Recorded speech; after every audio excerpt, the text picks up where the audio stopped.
"Why are you taking a taxi today?" my boss asked the second I stepped into the marble lobby, rainwater still dripping from the sleeve of my army dress coat. "Where's the company car?" Before I could even open my mouth, my husband smiled beside me and answered for me like he always did. "Emily's using it this weekend," Ryan said casually. "She drove it to Napa with her friends." My boss stopped walking. Just stopped. His eyes moved from Ryan to me so slowly it made my stomach tighten. "Your sister," he repeated carefully, "is driving the federal vehicle assigned to Colonel Carter?"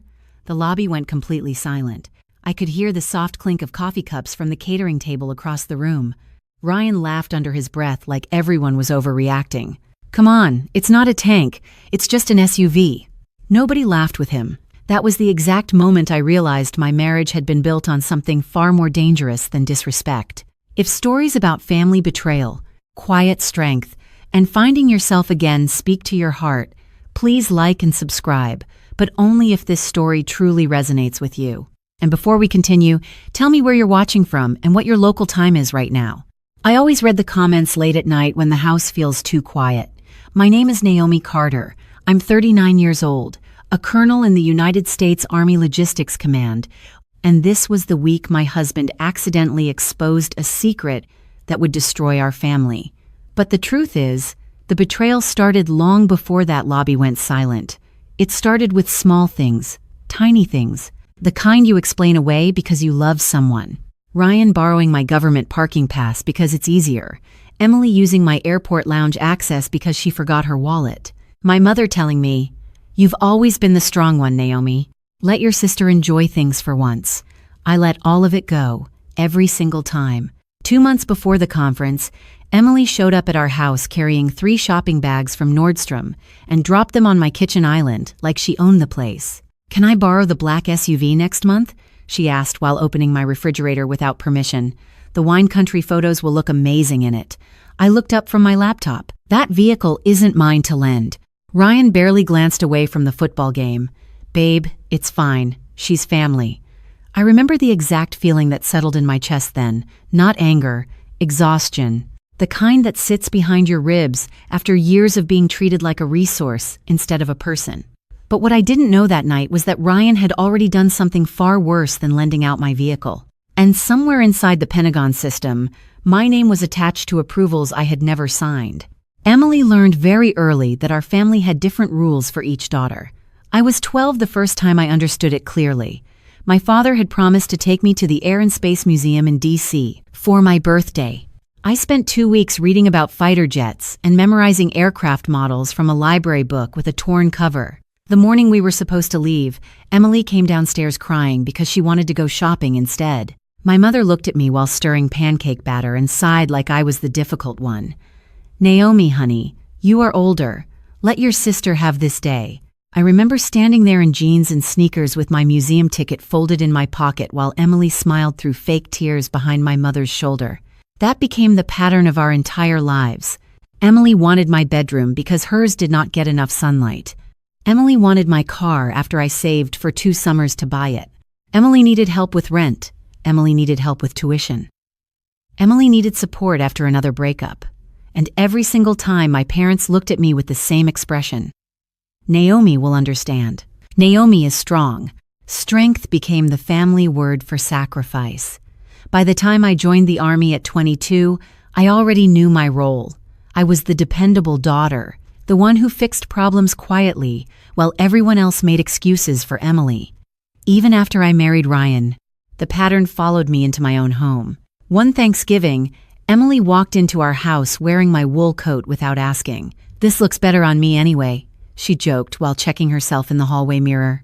Ryan laughed from the kitchen. "She is not wrong." Something inside me tightened then, small but sharp.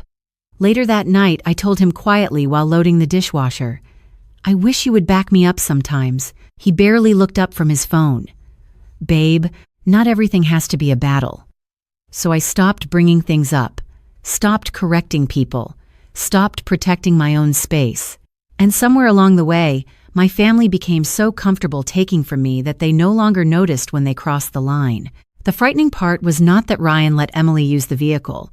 The frightening part was how easily he believed he had the right to. The first real change happened 3 years before the conference. the same month I received my promotion to colonel.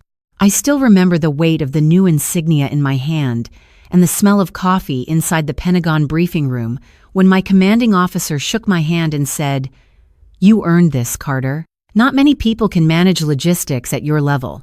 For the first time in years, I felt seen for something other than what I could give away.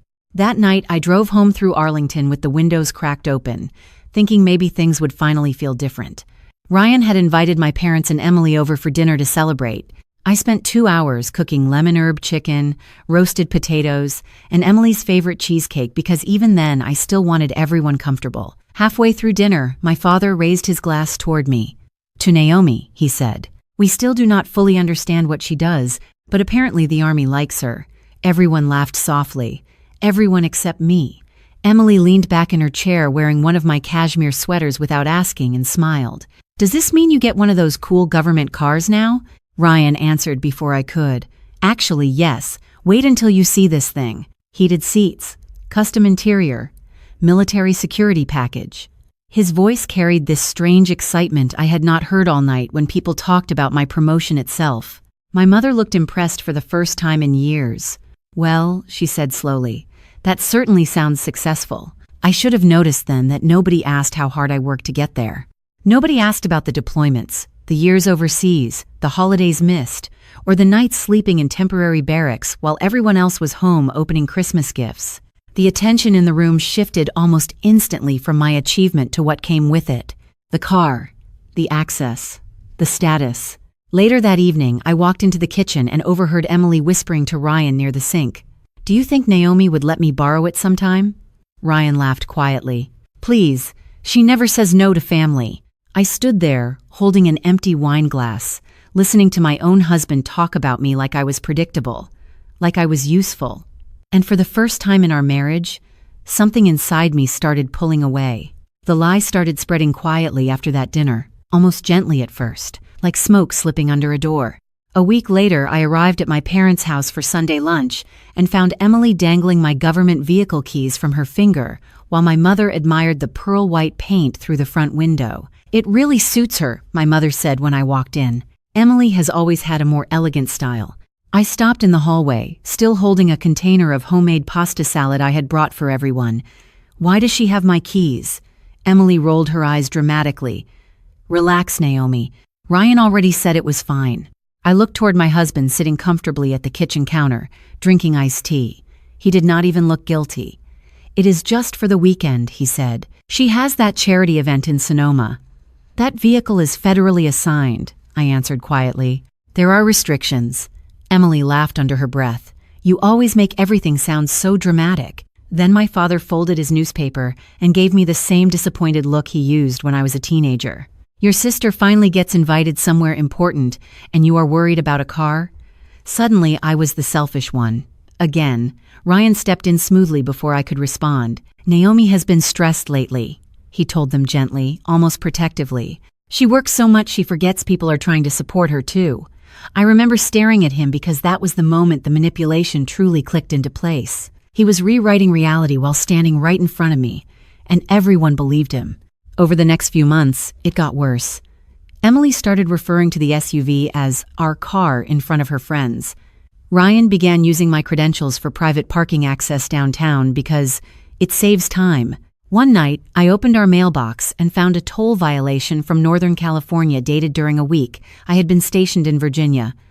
My stomach dropped so hard I had to grip the kitchen counter. When I confronted Ryan, he barely looked up from his laptop. "You are overthinking this again," he said calmly. "Nobody cares about some paperwork." But somebody did care, because less than 48 hours later, an unfamiliar number from Washington called my office line, and the first words I heard were, "Colonel Carter, we need to discuss unauthorized activity connected to your federal clearance." The call lasted 11 minutes and changed the way I looked at my own life. I sat alone in my office at Fort Belvoir, staring at the framed commendation on my wall, while a compliance officer from Washington spoke in a careful, measured voice. "Colonel Carter, our records show repeated authorization approvals connected to civilian vehicle access, restricted parking credentials, and executive mobility clearance extensions." My throat felt dry. "I did not approve any of those." There was a pause on the line, papers shifting softly. Then he asked, "Is there anyone else with access to your devices or credentials?" I thought about Ryan immediately. The passwords he had watched me type. The nights he borrowed my tablet because his phone battery died. The way he always insisted married people should not have privacy. I drove home that evening through heavy traffic with my stomach in knots. Ryan was sitting barefoot on the couch watching television while Emily laughed in the kitchen over FaceTime with one of her friends.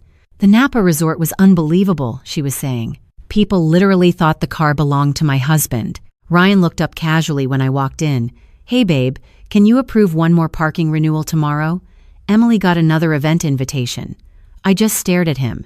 "Did you use my credentials?" The room went quiet for half a second before he scoffed softly. "You are seriously doing this right now?" Emily crossed her arms immediately. "Oh my God, Naomi, nobody hacked the Pentagon." Ryan stood up slowly and lowered his voice like I was being irrational. "I was trying to help your sister, that is all."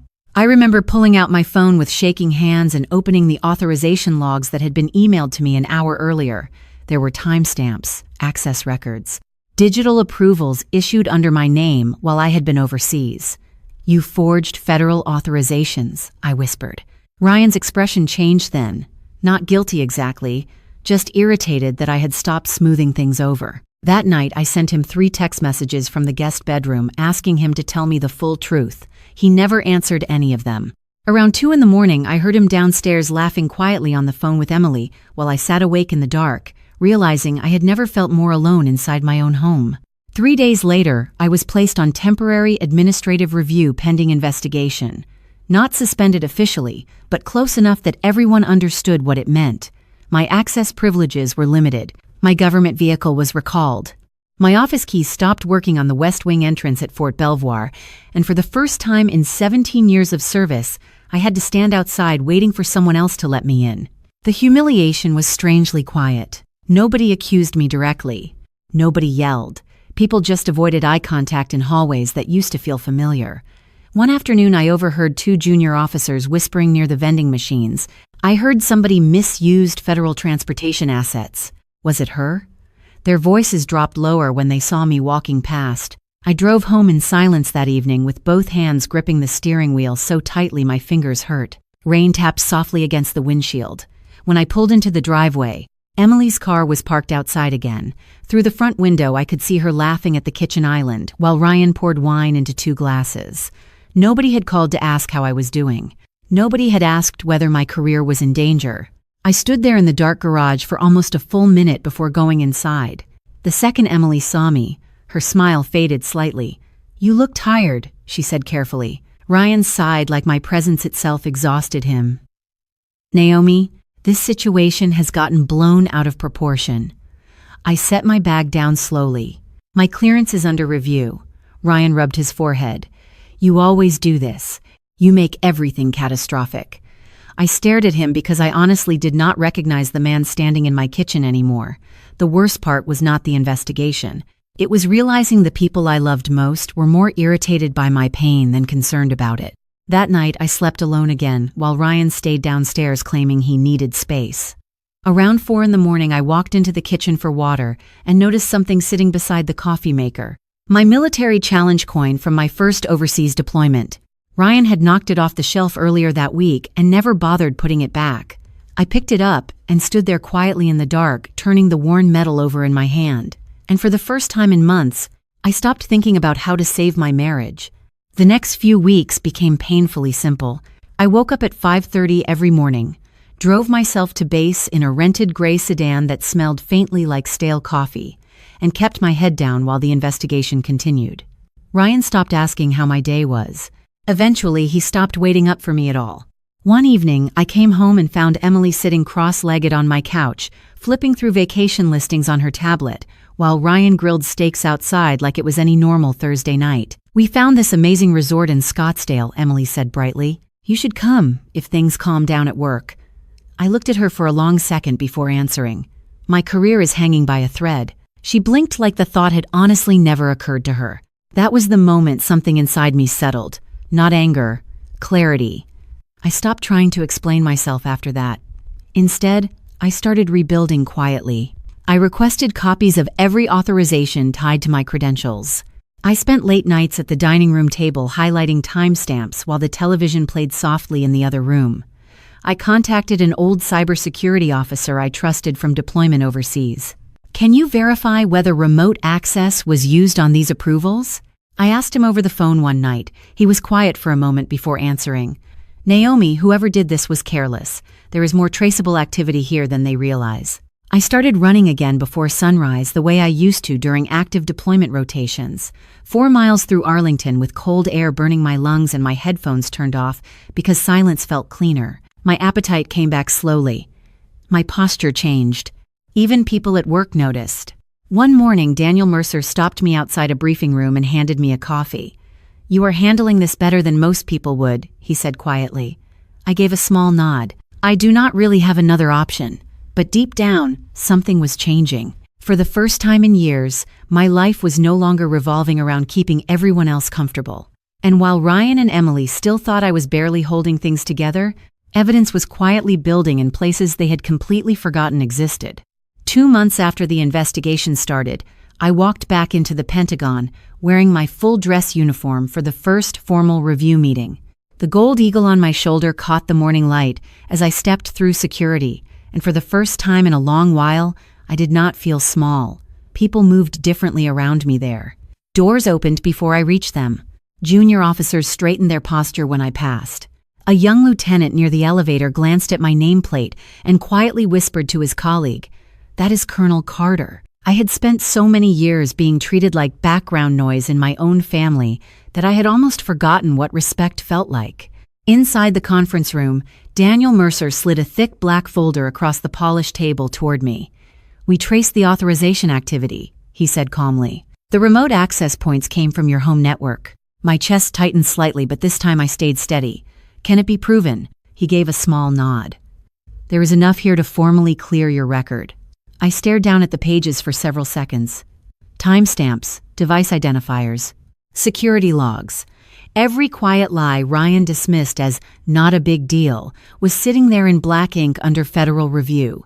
Daniel leaned back in his chair. "You know," he said carefully, "most people in your position would have panicked weeks ago." I looked out the window toward the gray Washington skyline. "I spent most of my life cleaning up other people's messes," I answered. I just finally stopped apologizing for it. That evening I stopped by the townhouse only long enough to collect a few uniforms, my deployment medals, and the framed photograph of me standing beside a transport aircraft in Kuwait 10 years earlier. Ryan was sitting at the kitchen counter scrolling through his phone when he noticed the garment bag over my shoulder. "You are seriously leaving over paperwork?" he asked flatly. I looked at him for a long moment. "No," I said quietly. "I am leaving because you stopped seeing me as a person a long time ago." He did not answer. And as I drove away from the house beneath the orange glow of Virginia streetlights, my phone buzzed with a calendar reminder for the Federal Contracting Conference downtown, the same conference where my boss would soon ask one simple question that changed everything. The morning of the conference arrived cold and gray, the kind of Washington weather that made the city feel made of concrete and silence. I stood in front of the mirror inside my temporary apartment, fastening the last button on my dark navy military coat while the coffee maker hummed softly behind me. My phone lit up with 3 unread messages from Ryan. "Can we talk?" "You are overreacting. Emily feels terrible." I stared at the screen for a moment before locking the phone without answering. Outside, rain tapped against the windows as I ordered a taxi because my assigned vehicle had already been pulled for review. The driver dropped me in front of the convention center just after 7:30. Black SUVs lined the curb. Men in tailored coats moved quickly through revolving glass doors carrying security badges and leather portfolios. I stepped out carefully in heels, still damp from the rain, and adjusted the strap of my bag against my shoulder. Inside the lobby, everything smelled faintly like espresso and polished marble. I spotted Daniel Mercer near the registration tables speaking with 2 procurement officials from the Defense Department. The second he noticed me, his expression changed slightly. Not pity anymore, respect. "Colonel Carter," he said, offering a small nod. "Glad you made it." Before I could answer, another familiar voice appeared behind me. "Traffic was brutal this morning." Ryan. I turned slowly and saw him walking toward us in a charcoal suit like nothing in our lives had collapsed over the past 2 months. Emily followed beside him, carrying a designer handbag and smiling too brightly. "We figured we would still support you today," she said carefully. The word support almost made me laugh. Daniel's eyes moved past me toward the entrance behind us. "Where's the company vehicle?" he asked casually. I felt my stomach tighten instantly because Ryan answered before I could even breathe. "Emily drove it up to Napa this weekend," he said with a grin. "Naomi barely uses it anyway." Daniel went completely still. The conversation around us faded into background noise. Coffee cups clinked somewhere across the lobby. A printer whirred softly near registration. Then Daniel looked directly at Ryan with an expression I had never seen before and asked one quiet question that made the entire room fall silent. Daniel did not raise his voice. That was the part that made it terrifying. He simply stared at Ryan for a long second before asking, "Your sister drove a federally restricted executive vehicle across state lines using Colonel Carter's credentials?" Ryan's smile faltered slightly. "I mean, technically Naomi approved it." Daniel slowly turned toward me. Around us, conversations in the lobby had almost completely stopped. I could feel people pretending not to listen while listening to every word. Emily shifted beside Ryan and forced a nervous laugh. "This feels a little dramatic for a car." Daniel's expression never changed. "It is not a car," he said quietly. "It is a federally monitored defense asset attached to an active command authorization." Emily's face drained of color. Ryan looked at me then, finally realizing the situation was much larger than an uncomfortable family argument. "Naomi," he said carefully, "tell him this was not a big deal." I remember adjusting the cuff of my coat before answering, because my hands suddenly felt very steady. "I never authorized civilian use." The silence afterward felt enormous. Ryan blinked hard. "What are you doing?" he whispered. Daniel opened the black folder he had been carrying under his arm and removed several printed pages. "We traced the authorization signatures to a private residential network," he said calmly. "Every access request tied directly back to your home address." Emily took a small step backward. "Ryan?" she asked quietly. But Ryan was staring only at me now, not angry, shocked, like he was seeing me clearly for the first time in years. "You reported this?" he asked. I held his gaze. "I told the truth." Daniel handed the documents to another compliance officer who had silently approached during the conversation. "Mr. Carter," he said, "federal investigators may need to contact you regarding unauthorized credential usage and misuse of restricted government assets." Nobody moved. Nobody spoke. Then my phone buzzed softly in my hand with a message from my mother that read, "Emily is crying. Please fix this before it becomes public." I stared at those words for several seconds while the reality finally settled over me. Even now, after everything, my family still believed my job was cleaning up the damage other people caused.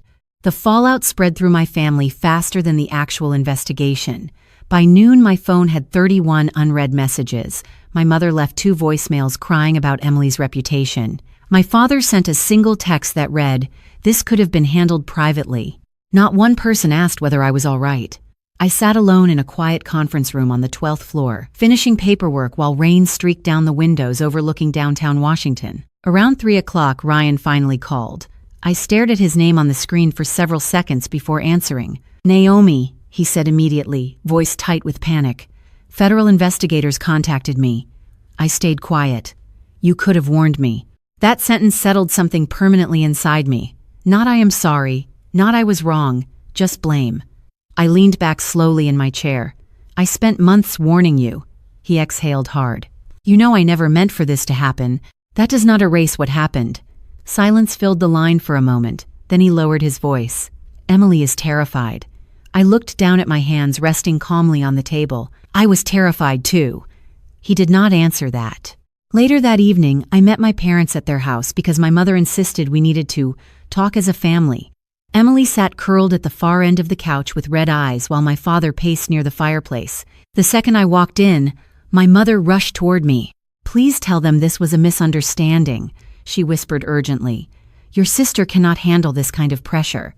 I carefully set my bag down near the door. "Neither could I." My father stopped pacing. "You are willing to destroy your own marriage over paperwork?" I looked directly at him. This was never about paperwork. Nobody spoke after that. The grandfather clock in the hallway ticked softly while Emily wiped tears from her face. For once, I did not rush to comfort her. I did not apologize for making people uncomfortable. I simply stood there in silence, finally understanding that boundaries feel cruel only to people who benefited from you having none. But even as I walked out of that house into the cold evening air, part of me still grieved the family I kept hoping they would become. 6 months later, my life looked smaller from the outside and somehow much larger from within. I rented a quiet townhouse just outside Alexandria with white curtains, hardwood floors, and a small balcony that overlooked a row of maple trees. In the mornings, sunlight reached across the kitchen counter while coffee brewed in silence, and for the first time in years, nobody was asking me for something before I had even finished waking up. The investigation officially cleared my record 3 months earlier. Ryan accepted a settlement agreement with federal authorities and quietly resigned from his firm before formal charges moved further. Emily stopped calling after one final voicemail, where she cried and said, "I never thought it would go this far." I listened to that message twice before deleting it. My parents still sent occasional texts pretending nothing had fundamentally changed between us. "Dinner next Sunday? Your father misses you." But distance has a way of revealing truth more clearly than arguments ever do. Some relationships survive honesty. Others only survive silence. One cold November evening, I stood in my new living room wearing sweatpants and one of my old army hoodies while unpacking the final storage box from my marriage. At the very bottom, beneath photo albums and tax folders, I found my military challenge coin again. The same worn coin from my first deployment overseas. I turned it slowly in my hand while rain tapped softly against the windows. Years ago, I thought strength meant enduring everything quietly, keeping peace, absorbing disappointment, making myself smaller so other people could stay comfortable. But strength is not endless sacrifice. Real strength is knowing when your kindness has become permission for people to disrespect you. Real strength is understanding that boundaries are not cruelty. They are self-respect. I think a lot of us were raised to believe love means giving until there is nothing left of yourself, especially daughters, especially wives, especially the person everyone depends on. But if somebody only values you when you are useful, that is not love.